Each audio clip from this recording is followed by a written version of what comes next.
The person who was supposed to love and protect my child ended up being the one who left her crying in a storm. That person was my own mother, Eleanor. What she did to my daughter, Sage, still feels unbelievable. It happened on a stormy Tuesday evening. The rain was pouring so heavily it was hard to see the road. I was finishing a long day when my phone rang. The moment I answered, I heard Sage's voice shaking with fear. She was crying so much she could barely speak. She told me her key wasn't working, no matter how many times she tried. Then she said the words that made my heart drop. Grandma changed the locks. Sage had been staying with Eleanor for a few days to be closer to college. They had their disagreements, but I never expected things to get so cruel.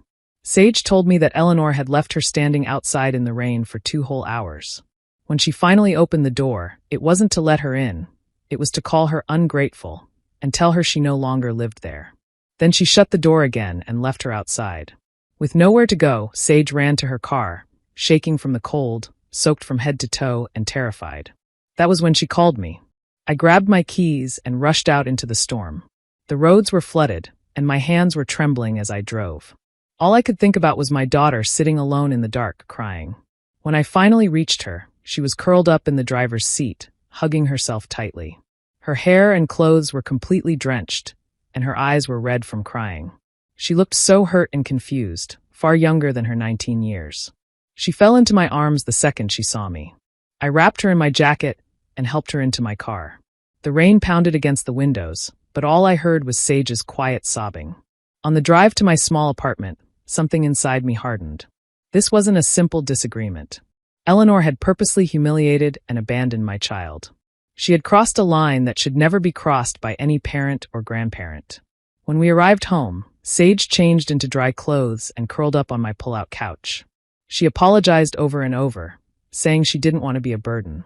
Hearing that broke me even more. None of this was her fault. As she finally fell asleep, still sniffling from everything she had been through, I sat beside her and made myself a silent promise. From that moment on, I would protect her from anyone who tried to hurt her, even if that person was my own mother. Sage settled quietly onto my pull-out couch, trying to make herself small.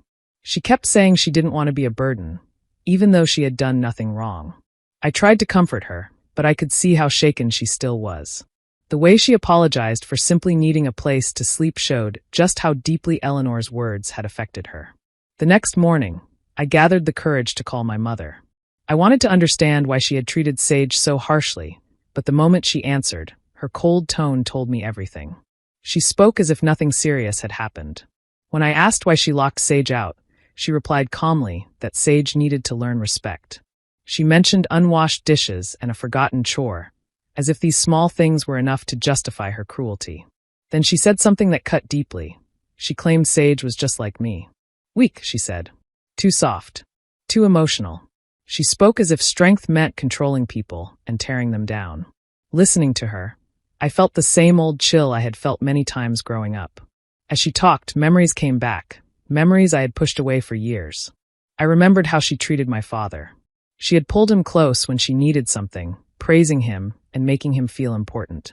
But the moment he tried to stand up for himself, she punished him with silence, anger, or humiliation. I remembered how she handled her friends, too. Anyone who didn't agree with her or follow her rules was suddenly disloyal or ungrateful. She repeated the same cycle again and again, and now she had turned it on Sage. Hearing her speak so casually about hurting my daughter made everything clear. This wasn't about teaching lessons or guiding the family. This was about control, pure and simple. Eleanor had a way of pulling people in close, making them feel like they needed her, then striking hard when they dared to show independence. It was a pattern I had lived through my whole childhood, one I had spent years trying to escape. And now she was trying to shape Sage the same way. As she continued talking, defending her actions, something inside me finally broke. Whatever small sense of duty or loyalty I still felt as a daughter disappeared. I realized that Eleanor wasn't going to change. She didn't see the pain she caused. She only saw threats to her authority. After I hung up the phone, I sat quietly beside Sage. She was doing her homework, trying so hard to act normal, but I could see the heaviness in her eyes. In that moment, I knew I had to protect her from this cycle. I had let Eleanor hurt me for years, but I wouldn't let her do the same to my child. This was no longer about family disagreements. It was about ending a pattern of control that had destroyed too many lives already. A few weeks passed quietly. Sage focused on her studies and tried her best to keep her mind busy, but I could see the hurt still sitting deep inside her. I was slowly adjusting to having her with me full-time, and even though our little space was small, it felt safer than anything Eleanor had ever offered. Then one evening, my phone rang with a number I had not seen in a long time. It was Aunt Beatrice, my mother's estranged sister. Her voice was soft but tense. She didn't waste time on small talk. Instead, she told me that Eleanor had called her recently. My mother had tried to convince her that Sage and I were ungrateful and disrespectful, hoping Beatrice would support her and turn against us. But Beatrice refused to listen to her lies, and that was why she decided to reach out to me. She took a slow breath before telling me something I never knew. Years ago, Eleanor had done the exact same thing to her own son, Beatrice's boy. He had been staying with Eleanor for a short time, just like Sage. One night, after a small disagreement, my mother locked him out and told him he had no place in her house anymore. He had nowhere to go, and the event damaged him deeply. His confidence shattered, his schooling suffered, and he struggled for years afterward. Hearing this made my chest tighten. I had always known Eleanor was harsh, but I had no idea her actions had ruined someone else's life so completely. Beatrice's voice cracked as she confessed how helpless she had felt watching her son fall apart. She said she distanced herself from Eleanor after that, unable to forgive her. Listening to her, everything suddenly made sense. This was not a one-time mistake.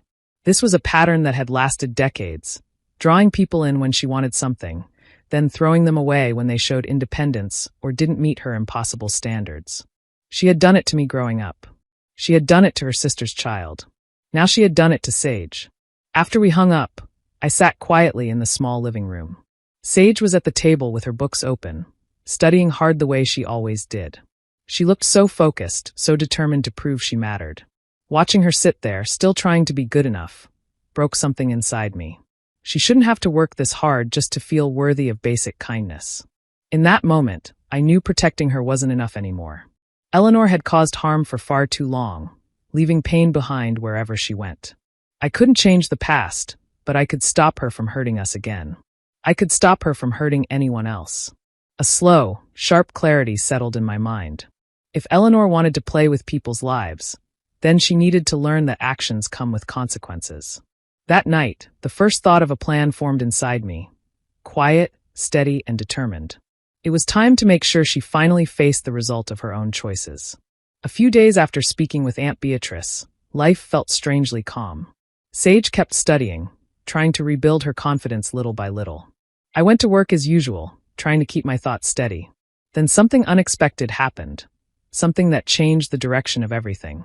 One afternoon at work, a colleague casually mentioned seeing my mother's house listed for sale online. At first, I thought he must have been mistaken. Eleanor adored that house. She treated it like her crown jewel. Every corner of it held her pride. She would never let go of it unless something was very wrong. The idea alone felt unreal. But the comment stuck in my mind. When I got home that evening, curiosity pushed me to check for myself. And there it was, her house really was listed. The photos were unmistakable.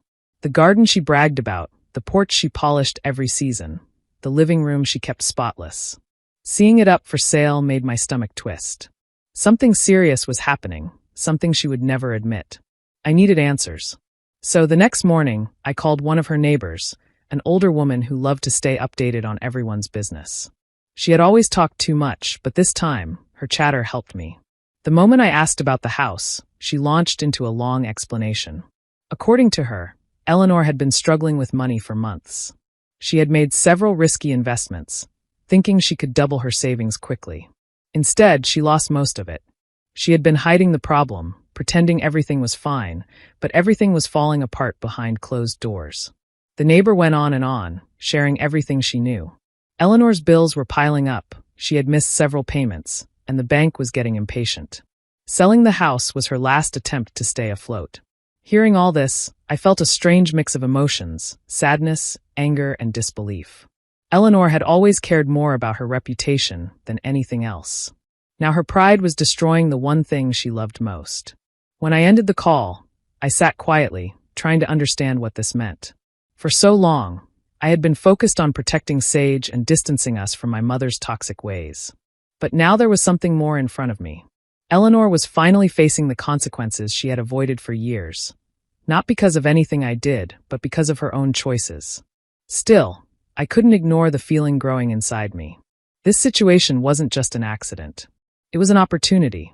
For once, my mother was vulnerable. For once, she had no control. For once, she needed something she couldn't easily get. And for the first time, I saw a path toward something that felt like justice, not revenge, but a balance. A chance to let her experience what it felt like to lose something important. A chance for her to finally understand pain she had caused others. My plan changed that day. I no longer wanted only distance. I wanted something deeper, something that would show her that the harm she caused didn't just disappear. That choices come with consequences, even for her. The opportunity was right in front of me, and I knew exactly what I needed to do next. Once I understood how serious my mother's situation was, I knew I had to move carefully. I didn't want a loud fight or a dramatic confrontation. I wanted something quiet, something she would never see coming. For years she had controlled everything around her, but now the balance had shifted, and I planned to use that moment wisely. Through my job, I had met many people in real estate. One of them was a buyer known for moving fast, someone who purchased homes with cash and closed deals without wasting time. He didn't care about emotions or stories. He only cared about good opportunities. I reached out to him without using my name. I didn't want anyone to trace the connection back to me. I sent him the link to Eleanor's listing, describing it as a property owned by a very motivated seller.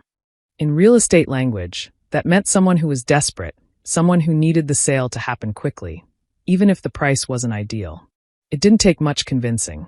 The house was in a good neighborhood, and he always had investors searching for places like that. He agreed to take a look immediately. While that was happening, I turned my focus to something even more important, making sure Eleanor could not reach us. She had always used communication as a weapon, switching from anger to guilt to manipulation whenever she wanted control. This time, she would have no access to us at all. I changed my phone number first. Then I helped Sage change hers. We closed old accounts, updated our privacy settings, and made our social media completely locked down. No more messages. No more unexpected calls. No more ways for Eleanor to pull us back into her chaos. For the first time, the distance felt clean and solid. No more worrying about sudden accusations. No more emotional traps. Just peace. Meanwhile, the buyer moved quickly, just as I knew he would. He contacted the agent handling the listing, made his offer, and arranged an inspection. Eleanor had no idea that someone had quietly pushed this buyer her way. She saw only a fast sale, something she believed she desperately needed. All of this happened without a single word spoken between her and me. She had wanted us out of her life, and now we were gone completely, silent, unreachable, invisible. She had turned us into ghosts when she locked Sage out in the rain. Now we stayed ghosts by choice. And while she stood alone, trying to hold her world together, the quiet strike had already begun. The sale of Eleanor's house happened quicker than anyone expected. The buyer moved fast, and she accepted the offer without thinking twice.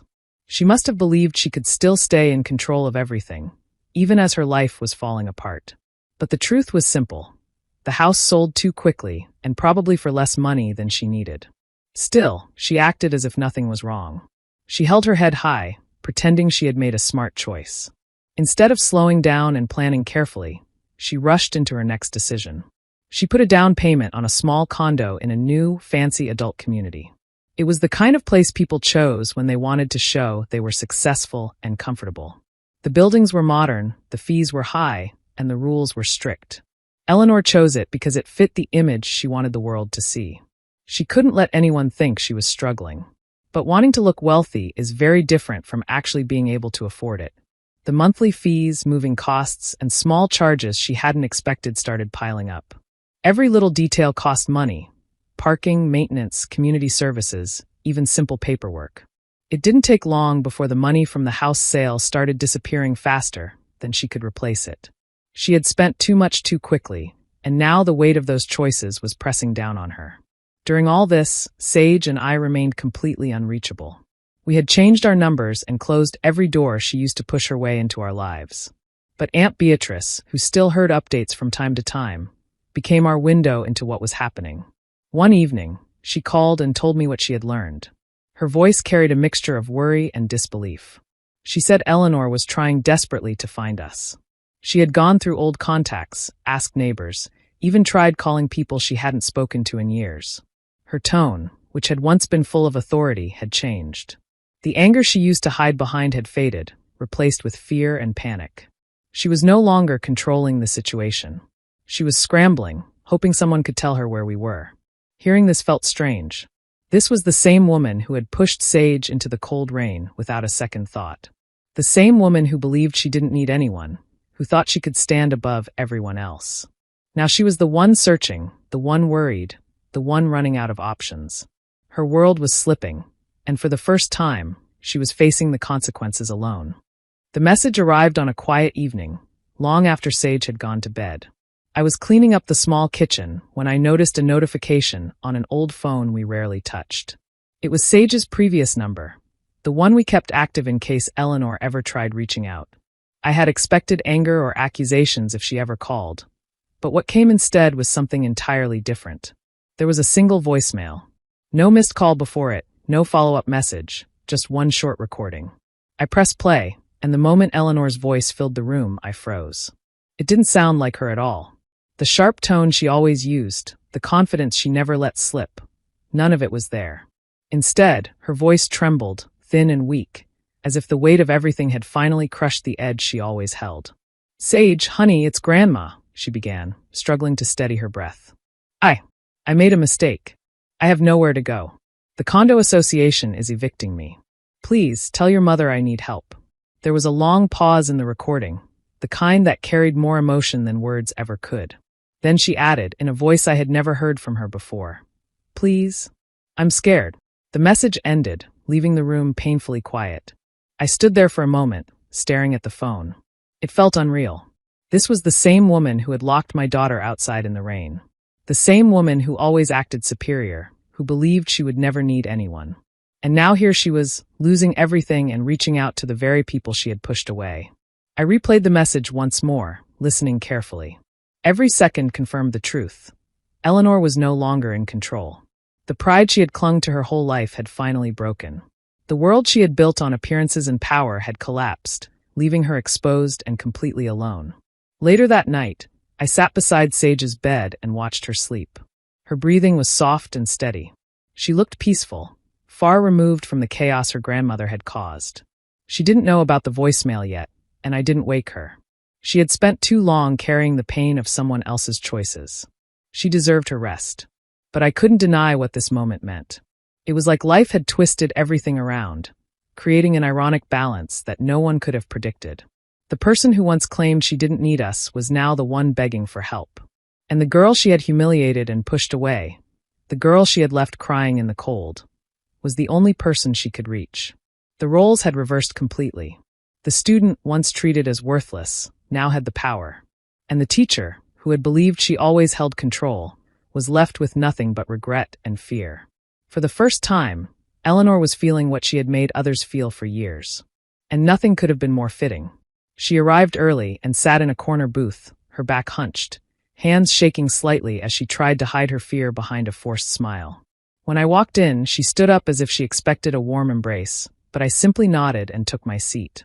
The diner was busy, and the noise around us made the moment feel even smaller, like her world had narrowed to this one conversation.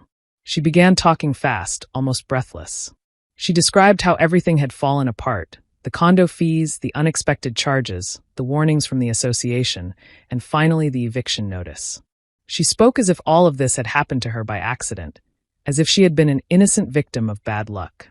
Her voice cracked every few sentences, and she kept dabbing her eyes with a napkin, waiting for me to reach across the table and comfort her. I didn't. I let her finish every excuse without interrupting. When she paused, expecting me to jump in with sympathy, I simply looked at her. She tried again, switching her story, making herself sound weaker, older, more helpless. She even reached for my hand, but I pulled mine back and kept it folded in my lap. Then I told her the truth she had been avoiding for years. I told her I knew everything about her past with Aunt Beatrice's son, the lies she told, the damage she caused, and the way she used fear to control people. I told her I knew how she handled money, carelessly, selfishly, always chasing an image she could never maintain. I reminded her of the day she locked Sage outside in the pouring rain, and how she laughed when my child cried. Her face tightened, and she dropped her gaze to the table. I didn't raise my voice.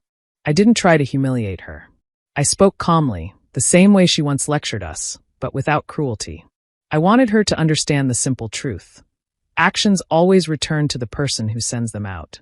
She kept whispering that she was sorry, that she didn't mean any of it, that she just needed one chance. But it was clear she wasn't asking for forgiveness. She was asking for rescue. When I finally stood to leave, she looked small, like the power she once held had drained out of her. I told her quietly, "You taught Sage about consequences. Now life is teaching you the same thing." She didn't follow me. She just stared at the table, realizing that the lesson she meant for a child had found its way back to her. Eleanor's collapse was complete. She sank into the chair, shoulders trembling, tears streaming down her face. Her voice shook as she begged, repeating over and over that she had nowhere to go and didn't know what to do. The pride she had clung to for so long had vanished, leaving only fear and desperation. I stayed calm, listening to her plead, knowing this was the moment that mattered. Years of manipulation, control, and pain had brought us here, and now it was time to set clear boundaries. I spoke slowly and firmly, letting her understand that this was not about revenge. It was about responsibility and accountability. I told her what she could have, a small, rented room, one I would pay for, nothing more. It would provide her a roof over her head, a safe place to sleep, and a chance to live without the chaos she had created around her. That was all. No luxury. No privileges. Nothing she didn't earn. In return, there were conditions she had to accept before any relationship could even begin to rebuild. First, she would agree to attend regular therapy sessions, to confront her patterns and the way she had hurt others. Second, she would write a full, honest apology to Sage and every family member she had harmed over the years. There could be no excuses, no sugarcoating, no hiding behind pride. She would face the truth of her actions openly and honestly. I made it clear that until she followed these rules, there would be no visits, no calls, no relationship with Sage or me. She would need to show real, lasting change before she could earn even the smallest bit of trust. Eleanor nodded shakily, wiping her eyes, and whispered that she understood. Her pride was gone, replaced with a quiet acknowledgement of the consequences she now faced. She had learned, finally, that actions have results and that her past behavior could not be ignored. I didn't soften the terms or make excuses. This was a moment for her to recognize the seriousness of what she had done and to begin the hard work of becoming a better person. Sage's safety, emotional health, and peace came first, and I would not allow her to be drawn back into the cycle of manipulation that had haunted us for years. For the first time, Eleanor had to follow rules she had never considered before, rules designed to protect others rather than her own image. It was a clear line. Compliance meant shelter and guidance. Refusal meant nothing. Finally, she had to accept that the life she had tried to control was no longer hers to manipulate.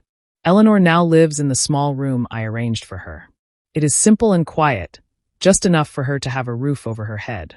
She wrote the apology letters to Sage and the other family members, though only time will tell how sincere they truly are. Still, seeing her take that step, even partially, shows that she is beginning to face the consequences of her actions. Sage, on the other hand, is flourishing. She graduated with honors, proud and confident, and the hardships she faced only made her stronger. The stormy night when she was left out in the rain became a turning point, a moment that taught her resilience and self-reliance. Watching her grow has been a joy, knowing that she is no longer weighed down by fear or doubt. The balance between us and my mother has shifted permanently. Eleanor once believed she could control and intimidate us, but that power is gone. The fear and authority she once held over our lives have been replaced by accountability and clear boundaries. She learned that actions have consequences, and the very person she tried to hurt is now the one standing strong while she adjusts to the limits imposed upon her. It has been a long and difficult journey, but the peace we have achieved is real and lasting. This peace was not given freely. It was earned through careful decisions, patience, and the courage to protect Sage at every step. Every boundary we set, every choice to distance ourselves, and every action we took to ensure safety contributed to a calm and secure life. Now, even though Eleanor remains a part of our lives in a limited way, the rules are clear. There is no fear, no manipulation, and no chance for her to disrupt our family again. The lesson she learned is one she will not forget. The shelter you burn down today might be the very one you beg for tomorrow. We live with the consequences of her actions, but we also live with the strength and resilience they forced us to build. Sage has grown into a young woman who knows her worth, and I have grown into a mother who will never allow her child to suffer at the hands of cruelty again. The past is behind us, and the future feels secure. Our peace is hard-won, but it is steady, protected by the boundaries we created from the wreckage she left behind. It is a peace built on resilience, understanding, and the knowledge that we will never be powerless again.